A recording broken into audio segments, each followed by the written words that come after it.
Shalom jemaat terkasih, senang sekali kita dapat membaca dan merenungkan kebenaran firman Tuhan bersama.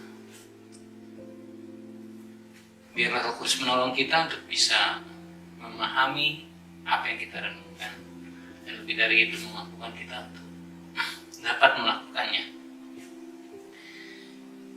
Bacaan kita terambil dari Mazmur 1.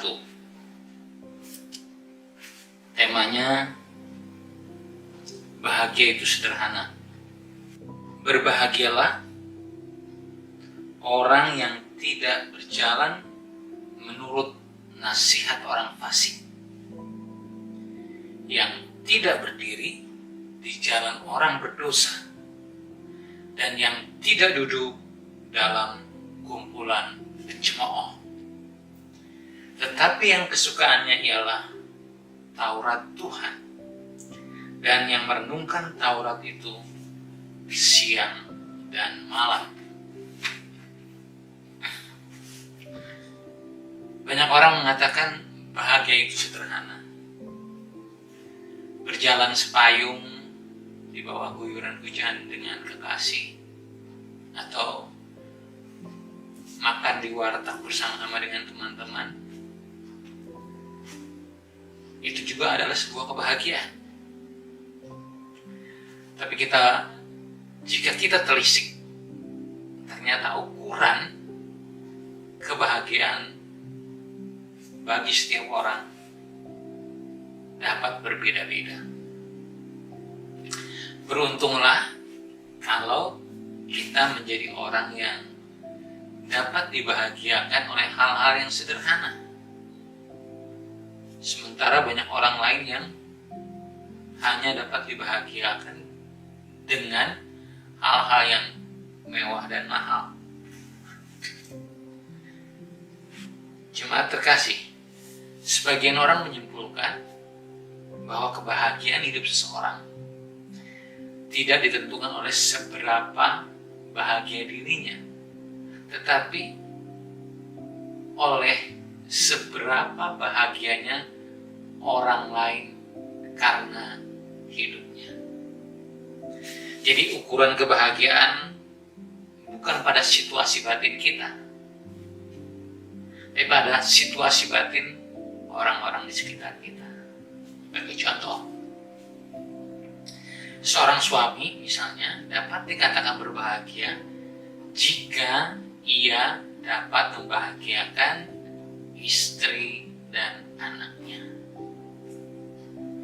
Bagi saya tentu saja sang suami harus terlebih dahulu memiliki kebahagiaan dalam hidupnya. Karena orang yang tidak memiliki kebahagiaan tidak dapat menularkan atau membagi sesuatu yang tidak dimilikinya. Di sisi lain, ada orang yang berbahagia ketika melihat orang lain sengsara, dan dia menjadi sengsara ketika melihat orang lain bahagia. Ini juga fakta yang melebarkan cakupan makna kata bahagia. Bagi saya ini jenis kebahagiaan yang egoistik ya. Sementara ada orang, banyak malah, yang rela menderita untuk membuat orang lain bahagia. Jadi kebahagiaan mereka adalah menderita demi kebahagiaan orang lain. Ini jenis kebahagiaan yang altruistik. Tadi kita sudah baca dalam Mazmur 1 ayat 1 dan 2. Berbahagialah orang yang tidak berjalan menurut nasihat orang fasik, yang tidak berdiri di jalan orang berdosa, dan yang tidak duduk dalam kumpulan pencemooh, tetapi yang kesukaannya ialah Taurat Tuhan, dan yang merenungkan Taurat itu siang dan malam. Perhatikan juga perkataan orang paling berhikmat dalam Pengkhotbah 19 ayat 8. Siapa memperoleh akal budi, mengasihi dirinya. Siapa berpegang pada pengertian, mendapat kebahagiaan. Jadi, kebahagiaan Alkitabiah itu tidak identik dengan hidup tanpa kesengsaraan dan pengorbanan. Yesus Kristus menegaskan dalam Matius 5 ayat 10-11. Berbahagialah orang yang dianiaya oleh sebab kebenaran, karena merekalah yang mempunyai kerajaan surga.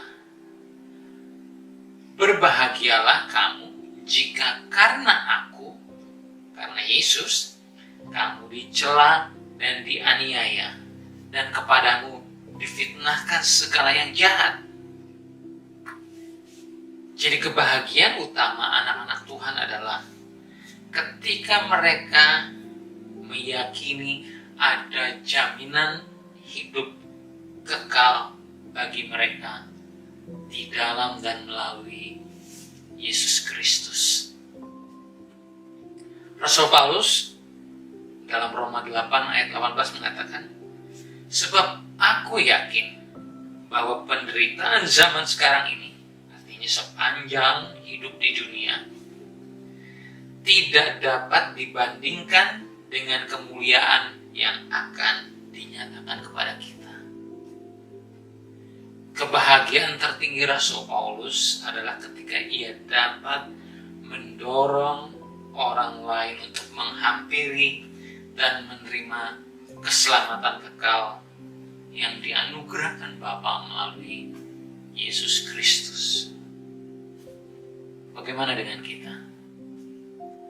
Apakah kebahagiaan kita terbatas atau tertambat pada kenikmatan duniawi? Bapak Ibu yang dapat menjawab sendiri. Dan silakan mendefinisikan apa itu bahagia. Apakah sesuai dengan perkataan Alkitab atau menurut hikmat dunia? Tuhan Yesus memberkati. Kita berdoa.